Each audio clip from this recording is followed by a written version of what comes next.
প্রথম দৃশ্য, সময়ের পর্দা উন্মোচন। মহানায়ক 200 বছর আগে, যেখানে আজ পাকিস্তান নামে এক দেশ, সেখানে বইছিল ইতিহাসের এক ভিন্ন স্রোত।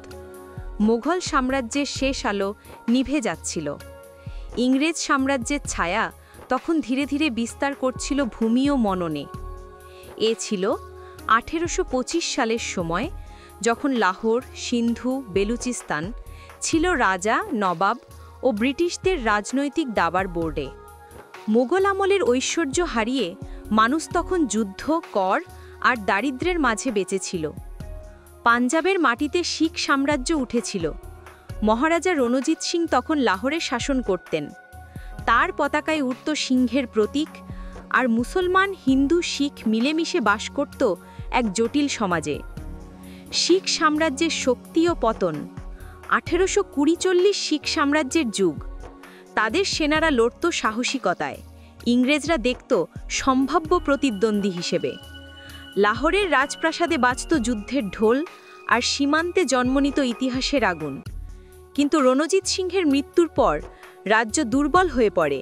দুর্নীতি, অন্তর্দ্বন্দ্ব আর ব্রিটিশ ষড়যন্ত্র ধীরে ধীরে দখল করে নেয় পুরো পাঞ্জাব। 1849 সালে পাঞ্জাব দখল করে ব্রিটিশরা।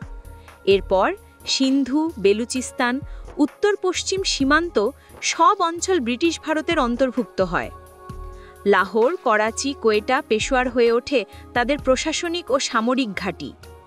নদী ও পাহাড়ের মাটি তখনও গাইত স্বাধীনতার গান, কিন্তু লোহার শৃঙ্খলে বন্দী হয়ে পড়েছিল স্বপ্ন, মানুষের জীবন ও সংস্কৃতি।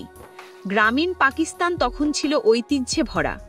সিন্ধু নদীর তীরে কৃষকরা চাষ করত গম ও তুলা, বেলুচ মরুভূমিতে যাযাবররা উট নিয়ে ঘুরে বেড়াত, আর পাঞ্জাবে বাজত সুফি দরবেশদের গান। রাতে আলো ছিল না, কিন্তু চাঁদের নিচে বাজত ঢোল, বীণ ও কবিতা।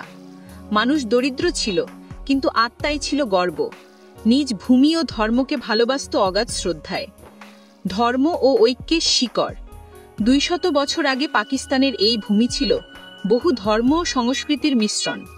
মসজিদ, মন্দির, গুরুদ্বারা সব দাঁড়িয়েছিল পাশাপাশি, যদিও রাজনীতির আগুন অনেক সময় ছড়িয়ে পড়ত মানুষের মনে। কবি, সুফি, আলেমরা শেখাতেন একতা, শান্তি ও মানবতা। বাবা বুল্লে শাহ, শাহ আব্দুল লতিফ ভিট্টাই, তাদের কবিতায় বাজত একাত্মতার সুর। অবনি অর বিদ্রোহ পরিবর্তনের সময় 1857 সালের সিপাহী বিদ্রোহে এই ভূমির মানুষও জেগে উঠেছিল স্বাধীনতার স্বপ্নে। লাহোর ও মুলতানে ব্রিটিশদের বিরুদ্ধে প্রতিরোধ গড়ে ওঠে। যদিও তা রক্তে ডুবে যায়, তবুও সেই আগুন নেভেনি। প্রতিটি প্রজন্মে জন্ম নিয়েছে নতুন সাহসী আত্মা, যারা লড়েছে স্বাধীনতা ও আত্মমর্যাদার জন্য। শেষ দৃশ্য, ইতিহাসের প্রতিধ্বনি। মহানায়ক। আজ আমরা আধুনিক পাকিস্তান দেখি, উন্নয়ন, প্রযুক্তি, রাজনীতি ও সংগ্রামের এক দেশ, কিন্তু এর শিকড় লুকিয়ে আছে 200 বছর আগের মাটিতে,